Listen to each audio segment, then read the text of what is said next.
What's up, guys? Thanks for tuning in to another episode of the TackleTime podcast. I'm your host. My name is Nate. Thanks for tuning in again. Appreciate you guys.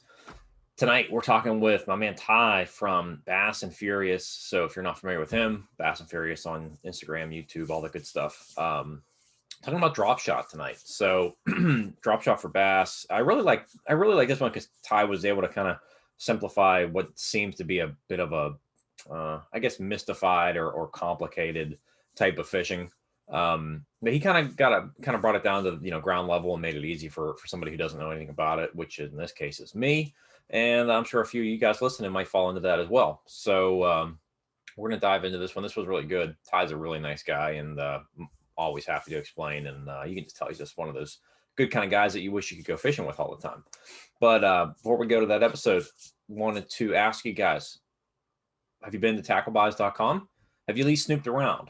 If you're looking for new gear, you need new gear, you need to replace old gear, just kind of upgrade, whatever, before you go and spend full price, full retail at your local store or even online, check out tacklebuys.com. We have thousands and thousands and thousands of sale listings from across the web for gear that you probably already want, buy, or have. So instead of spending more money, check out TackleBuys. We're compiling all the sales. Every time a new retailer or a small shop or anything, we really try to support the local guys too. Anytime they're putting sales online, we're putting them up and putting them out to you guys. So make sure you check them out, and you can sort by categories and, rods, reels, soft baits, whatever. Before you go and buy new gear, make sure you check out tacklebuys.com.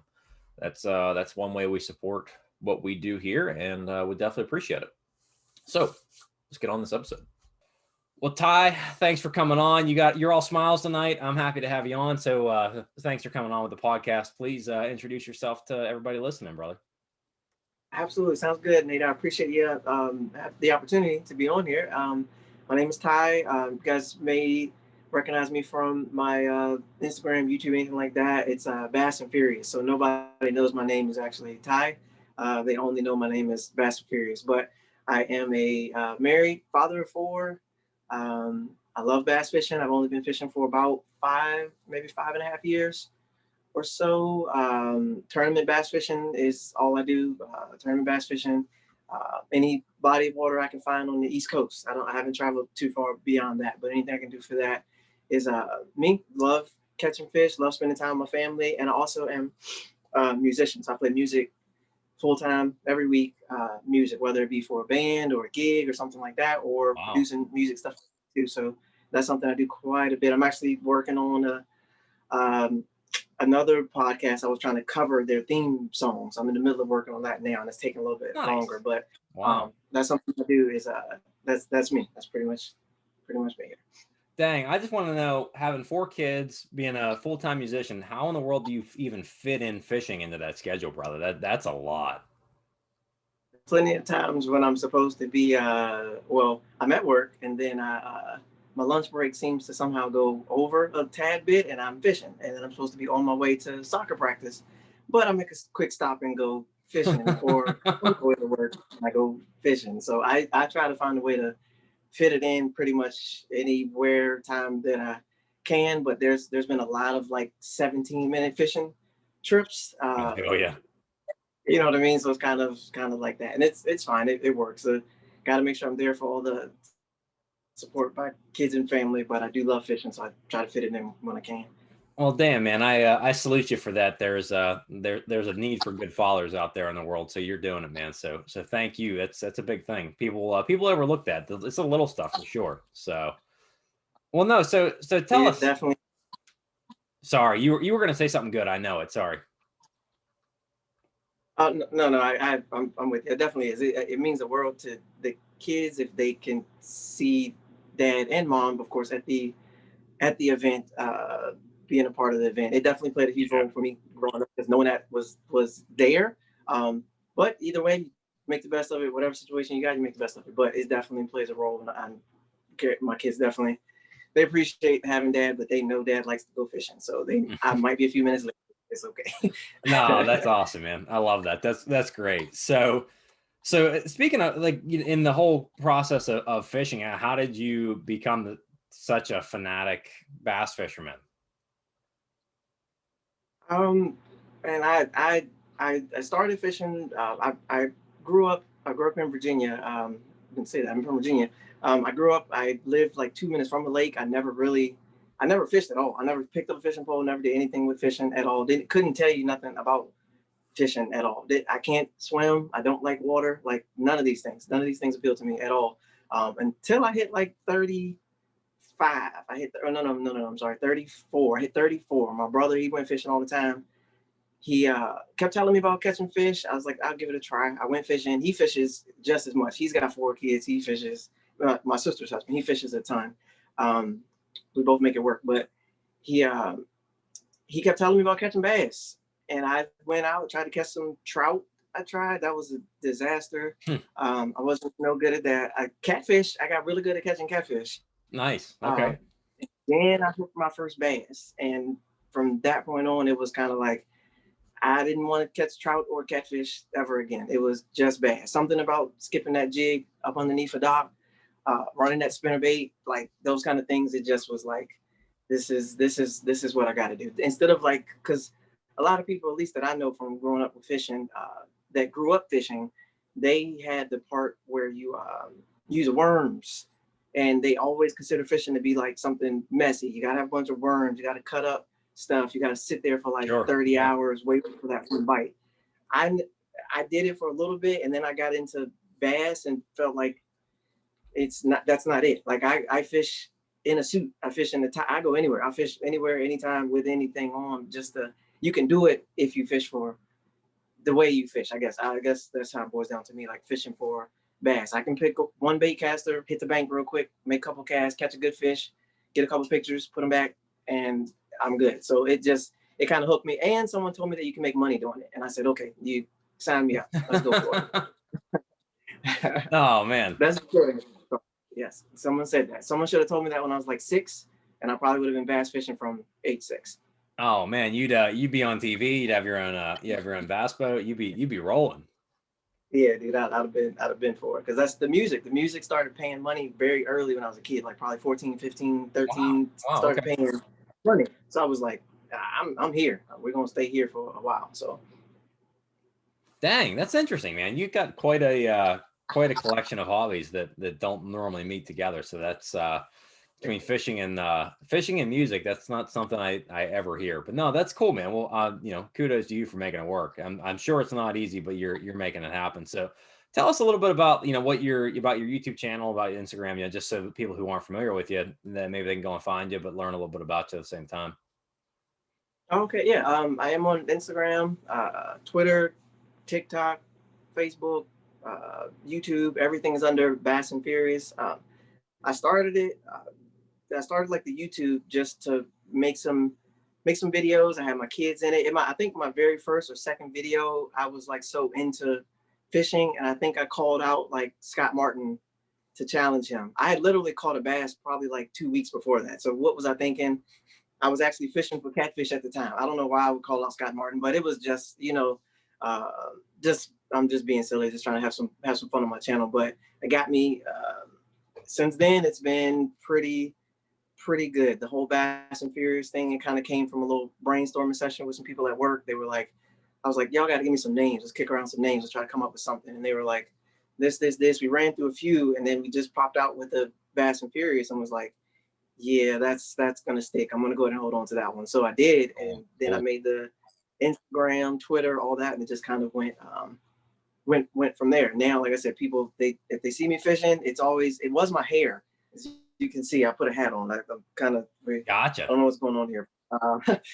They recognize my hair from where I area, so they're like, "Hey, wait, hey, I know. Hey, aren't you that bass and something? Bass and something?" And hey, that's me. That's me. It's really cool. I've got to connect with a lot of people and make some really cool friends, and I really like enjoy that whole aspect of it. It has kind of got to me a little bit because I've started to notice that people they like to look at your stuff that you do, but then they like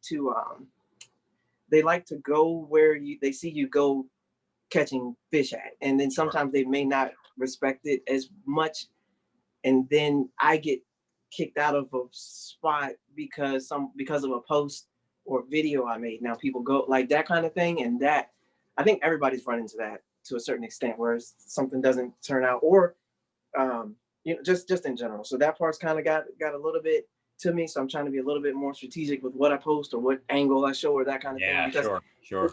it's a small area. Like we don't have but 3 good ponds. I can't get kicked out of those. Otherwise, I'm pretty much done for my post. I can't make any more. I don't have I don't have anything else. So yeah, that's all. It's just weird. But other than that, it's been really good. And 99% of the people respect it and do really well. And we have fun and we talk when I see them at the places. It's really cool. And they respect it. But it's always that one guy that shows up after me and he just does not do good. And then I got to hear about it when I get there. So I get that. No, that's tough, man. I can see that being a real pain. Um, let's switch gears, brother. Let's talk about what we're diving into tonight, which is drop shot for bass. So let's dive into it, man. I'm going to give you the floor and tell us, for somebody like me who isn't real familiar with using drop shots, who isn't real practiced at it, bring us in at the ground level and teach us what we need to know. okay. Sounds good. Yeah, so drop shot probably by far is one of my top techniques that I use when I want to, like, not guarantee, but pretty much kind of guarantee that I'm catching a bass. When I first started fishing, I caught one bass off of a dock. I was skipping a jig, and that was like the technique that I knew. But in order, and I say skipping a jig, I'm not lying, but me skipping at that time because I just learned how to bass fish. Skipping means I cast it on top of the dock. I almost hit somebody standing on the dock. I hit the poles on the dock. I didn't. It was bad, but I finally got it in the right spot. It dropped down. I caught a fish. Then I was hooked. Then I ended up going. I fished a tournament the very next week, and the tournament I fished is actually with my very first bass fishing tournament ever in my life was with David Walker, who's a Bassmaster, was a former Bassmaster Elite Series pro, but now Major League Fishing pro. That's the first guy I fished a tournament with.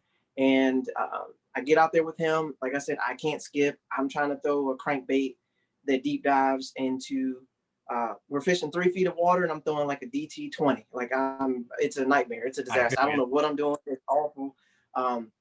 Dave is throwing a drop shot though. Okay, so he's catching bass back to back to back. He's catching them so fast that I didn't even know he caught a fish. Twice he got a fish in the boat and released it, 2.5 pounder. I didn't even know what was going on. But at that time, I kind of got to see the power of the drop shot in the area, and I'm like, all right, if it catches him like this got to be something I gotta dig in. I gotta learn how to do this because I want to catch fish. I didn't catch a single fish that whole day until he tied on a bait for me and was like, here, dude, fish this. Then I catch a fish. Again, I was brand new. I didn't really know what I was doing. But for me, for a lot of anglers that fish a drop shot, they look at it as a finesse technique to pull out when the day is tough. Gotcha. Okay. I look at it like that. I look at it like I didn't learn that way. So what I learned from bass fishing, a lot of guys when they learn bass fishing at first, they learn how to throw a Texas rig, they learn how to throw a jig, they learn how to throw these different things. I dug deep. I put the jig away because obviously I almost knocked somebody out on the dock. I kind of just put that away for a little while. I went to just throw a drop shot. I was like, let me try to do this. I'm gonna go with the surefire technique now. So that way when I get into these tournaments or different things like that, I already know what people resort to when the day's going bad. I'm gonna just learn that up front. So that's kind of how that's a good the background. I like that. That's how I was like, I've got to learn this. So I went to you play around with a lot of different things with it, and some things work, some things don't work. But basically, it's a drop shot. You're talking when I'm throwing it. Me personally is light line. So I'm throwing light line, typically something like 6, 8, maybe 10, just depends. You're throwing light line.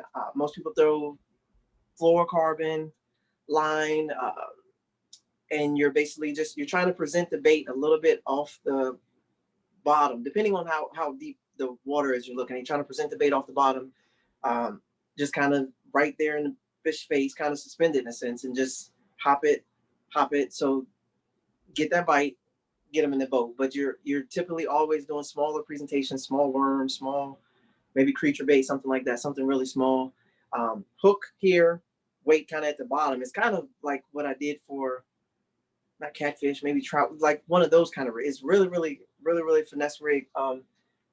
that's kind of like where it starts. And for me, I just noticed that almost anywhere you can, if you rig it up right, you can pretty much pitch it anywhere that you pitch any other kind of bait. You've increased your odds um, by having that small presentation. But something you may catch bluegill, you may catch anything, but something's always going to eat a little tiny worm or a little tiny something really small. Gotcha. I started with it doing an open hook deal. That was my deal at first, but just last year I started doing a more Texas rig presentation so I could throw it in some nastier Sure. stuff. And once I did that, it kind of changed my whole. It already caught me more fish than any other bait I've ever thrown in my life.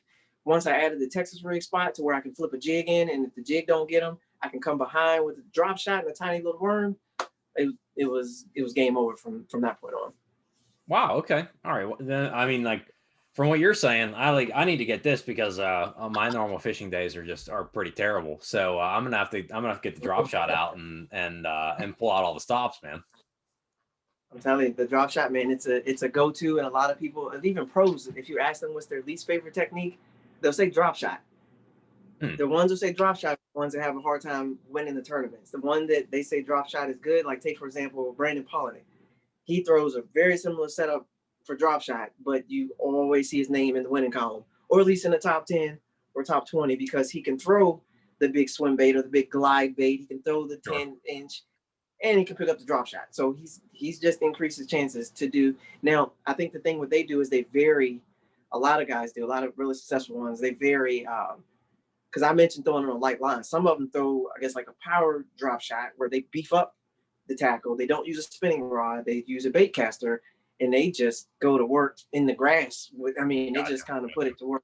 You got different levels to it, which I get. I'm working on those, um, working on the whole spectrum of the drop shot. But as for right now, I like to pick up a light spinning combo, light line, get out there and just go to work. I even had my buddy tell me we were having a really bad tournament day on the Potomac. It was a struggle. We weren't catching much, anything. He just looked at me and was like, Ty, pick up the drop shot, man. We need a fish. Like, put the chatterbait down. We need a fish. Get the drop shot out. And I was like, dude, I don't want to catch him on a drop shot all day. I want him to hit this chatterbait. But we had to pull out the drop shot. It won't work. So you gotta do what you gotta do. So that's fine. Do you have a rig that you can show everybody how you like to rig it up? I'm not sure if yours is much different than anybody Yes, else's. absolutely. No, mine is I think that's one of the keys with a drop shot is to you want to tweak the bait as necessary, but the rest of it you want to just stick with what the guys are saying that works. So like Aaron Martins, Brandon Polinick, they give you tips. Throw this line, connect it to this line, tie this knot, this size reel, this size rod. Use that, and then just vary the bait that you need for that Gotcha. particular body of water. Because when you mess with it, the reason why they suggest it is because that works, like flat out. That works. So my Sure. setup is very similar. I use all 13 fishing. You can see that's one of my partners here. 13 fishing rods and reels. But my favorite is a 7-1. Sometimes I'll use a 6'10". I'm only 5'6". I'm a little shorter guy, but I do 7-1 medium light action rod, and I know other people use a 2500 reel sometimes. I like 1,000 series reel for mine, or 1,000 or 2,000. I like lighter, and my main reason for that is because of I do sometimes have issues with my back, Oh, so in my neck sometimes. So for me, I gotta go. It don't make sense to go heavier, have my stuff be heavier, and then have to go to the chiropractor, who are my best friends, by the way, to have to go there after the tournament I feel because you. I just Absolutely. I could have downsized, went smaller. But I like to throw 7-1, medium light. Medium light's the key for the rod for me, just 100% medium light. Gotcha. I throw 10-pound braid, and I tie that to either 6 or 8 or sometimes 4-pound fluorocarbon Okay. sometimes. But I'm gonna show Gotcha. you what I use real quick. And no, I don't think anyone uses this, but this has been key for me. Sorry, I do have it. One sec. No, no problem.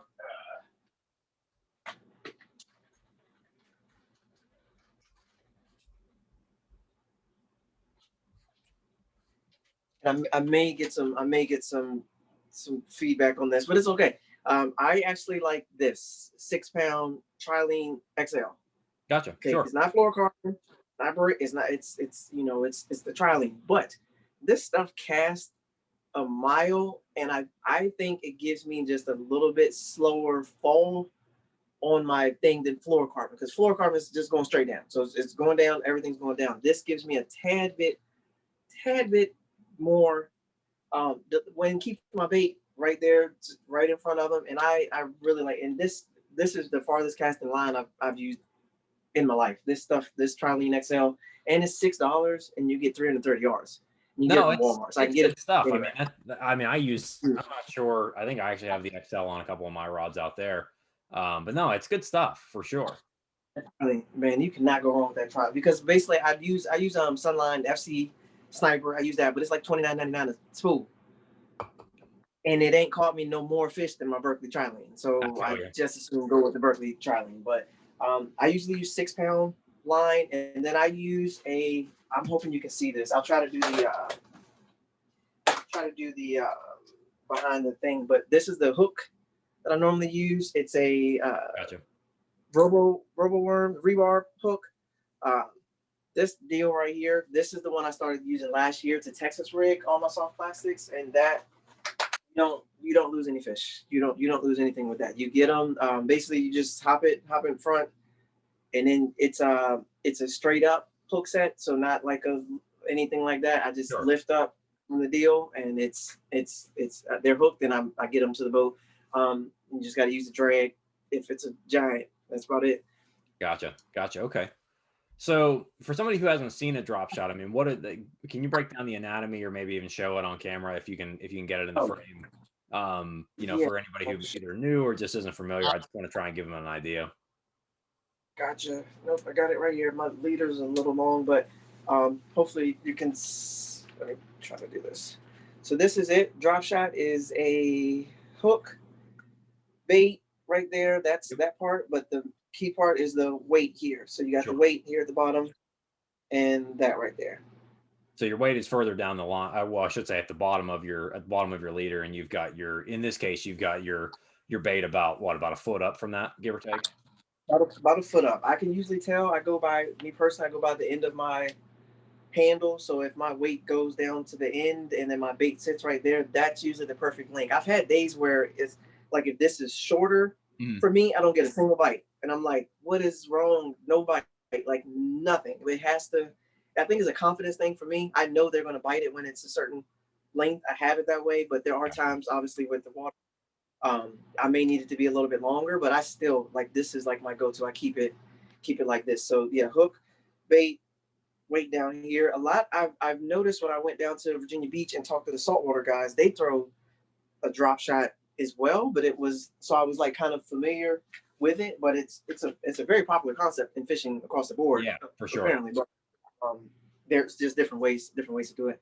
So what weight are you normally throwing at the bottom of your leader? I mean, is that a half ounce? Is it a 1 ounce? I couldn't really tell. Nope. For me, I'm usually throwing. I was always throwing a 8 ounce weight. Okay. That's only if I'm trying to go a little bit smaller. But I noticed this past year, same thing. A lot I learned just putting in a lot of time out there. For me, I started throwing a quarter, and I Quarter ounce. throw the Okay. quarter because it gets down there, boom. And a lot of tournaments I fish out of my boat. I may have more time to kind of do the 8 ounce and kind of wait till it hits the bottom and just see what's out there if I'm fishing in my boat. But I fish a lot of the BFLs and the Toyota series as a co-angler. And one of the tips that I got from the co-angler side is to go with a heavier drop shot weight so I can fish it faster, because a lot of times my boat is burning something down the bank, and I want to be finesse because I'm trying to catch fish behind that guy. So I've started throwing the quarter. I can Sure. get it out there quick. Even if he's throwing a drop shot, if I see he's throwing a quarter, I might go to the next size up, just even bigger, just to try to give me at least a chance to try to catch a Gotcha. fish behind that guy. So I'm just thinking through, obviously you have your drop shot, you're getting plummeted right to the bottom. Um, you have the weight of your worm there. I mean, how have you seen, the size of the plastics or the bait that you're running? I mean, do you start to just continue to sink to the bottom with your worm, or the worms that you're selecting kind of hover? I mean, how's that play out, and what have you seen? They do. It's both. They hover. The ones I like to use consistently is they hover. This one I had a ringworm on there because I'm going to try that. I do just like probably everyone. I just put them on and throw them in the water and try to see different ones. Sure. But what I use all year, my go to, my main go to on that was this. It's a Zoom finesse worm. That was my go to Gotcha. on that setup all Okay. last year. So this size, but I also like to use the like a Strike King Z2, and I know those float. They just sit and just barely quiver in the water. Whereas this might actually, to be honest with you, I'm not sure. I know the tail on this when I fish it with a shaky head, the tail just sits up like that. So it's kind of Gotcha. just sits Gotcha. there kind of dangle. That's what Sure. I'm going for. Okay. No, that's all good info. So once you get it out there and get it, set to the bottom, and what's the plan of attack? I mean, what are you actually doing? I mean, as you kind of mentioned, a lot of guys use them as a finesse rig. I mean, what's the actual, application, and how do you fish it? So basically, I cast it out. It hits the bottom. It allows me one to I feel what's going on down there, so I can tell when it hits, so I can feel the bump by using the tungsten. Should have said that. Use tungsten weight, Gotcha. so I can kind of feel what's going to be really comfortable with the feel.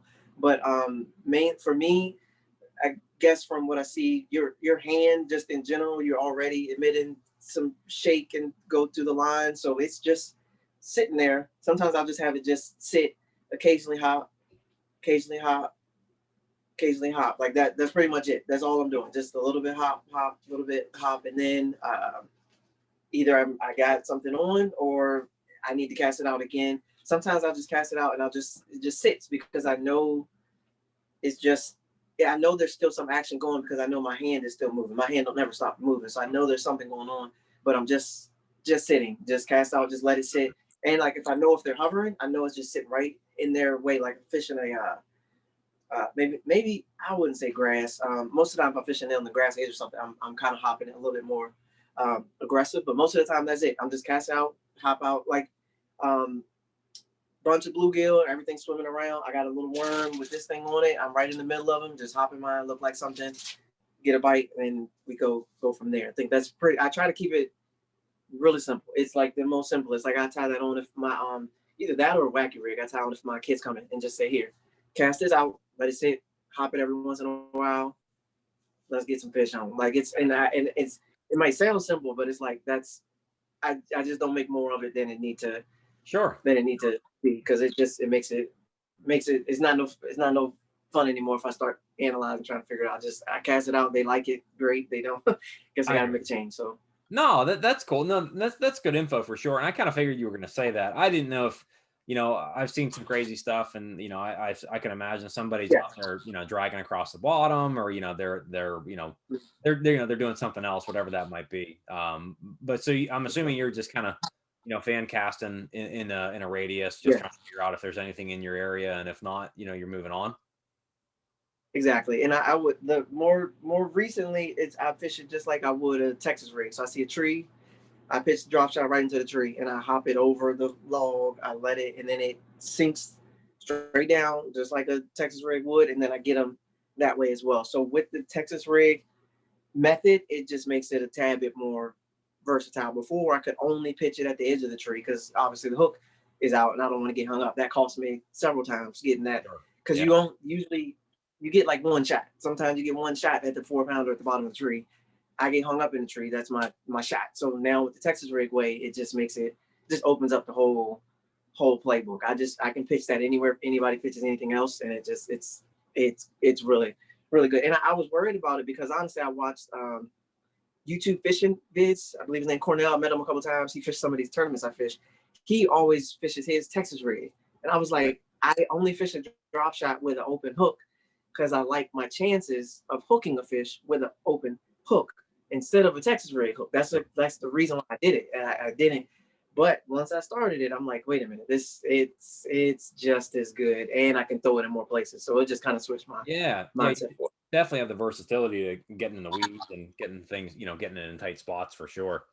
Yeah. Um, Yes. do you from your experience, are you getting hung up on anything, just getting bound up and tied up? I mean, is that just, that just happens once in a while, or do you just really not experience that much?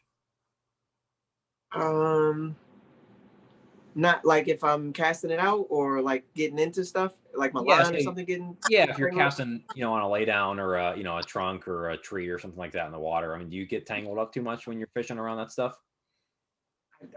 I don't not it depends. I think it comes like even with the fish, just different presentations. My biggest thing to help me, because I feel like I have a little bit of a learning curve since I only fish for bass for a certain amount of time, whereas other people might have been doing it their whole life. I tend to take a bait and put it in my hand and only go out with that rod, and I never put it down until I fully understand like how it works, so I can kind of tell when things are coming. But I notice that I do get hung up if I don't take the time to put my hook in right, and I know it's wrong. So I almost know it's wrong when I cast out. I look at them like, ah, that wasn't right. It'll be okay, and then I end up getting hung up. So if I take the Yeah. time to do it, I'm usually okay. But otherwise, the other thing I meant to say to how to actually tie the drop shot, I don't think I actually went over that, but it's a Palomar knot. That's the only knot I use at all to tie the Gotcha. drop shot. I meant to say that that was a key piece. Palomar knot to the hook, and then I take the same end of the Palomar knot that I have, and I go back through the hook, and then that's how I put my weight on, and then I'm good from there. I Gotcha. meant to say that. That's probably like the important thing. Yeah, for anybody who doesn't know the Palomar knot, that's definitely a very versatile and useful knot. And we won't dive into the specifics on that one. I mean, you can see that on YouTube and all kinds of places, but that's definitely a knot that if you're not familiar with is worth knowing for sure. Yes, absolutely. Well, cool, Ty. Do you have anything else? I mean, I feel like you did a great job just covering, how it works and what works for you. I mean, you have anything that, anything else we didn't cover about the drop shot that you think, people should know or any other info? I guess maybe tip wise, it's really like I said, super versatile bait. I think in my opinion, probably one of the most, because the easiest thing, especially I've been doing this a lot lately, is the co-anglers. I'm trying to do my best to help out co-anglers, because I've had some great experiences and some not great ones, and I feel like the information I gained by doing the tournaments can help other people avoid certain things. So I would say, even if you show up to a tournament and you choose to bring a drop shot, like I said, it's probably like the top five all time greatest co-angler bait in the history of baits ever. Like, you got to know how to throw the drop shot if you want to be good at these turns. Like, I got my butt handed to me at the last uh, Toyota Series event by a guy who just threw a drop shot and a crankbait all day. I had 7 rods. I had my chatter, my spinner. I had everything I'm usually good with. And he came back in and everybody asked him, "Hey, how'd you catch him?" Drop shot. I'm like, dang it. That's the, why did I not, what the world? You know what I mean? Because I'm still learning these things. So that's why I'm like harping on it now. It's just like, as the co-angler, like the mindset mentality, just kind of just, you got to throw what you need to throw to catch fish. The thing about a drop shot is, if you look at it like the only finesse, like I said, there's multiple ways you can fish it. The key thing is, depending on the day, how the day's going, how easy is it to find a color that the fish are hitting.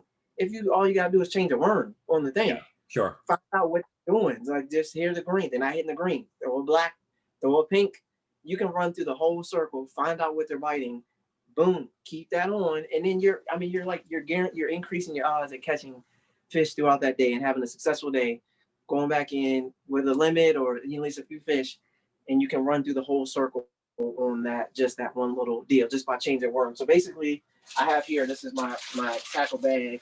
I got a little system now where I pack the bag for the tournament I'm going to. I can just grab a bag and go, and then I grab another bag if I got another tournament. I have it packed up based on what I caught or previous years and how things worked and research and stuff like that. I have Sure. the bags, but basically it's like 10 bags of Zoom finesse worms every color, and Gotcha. that's it.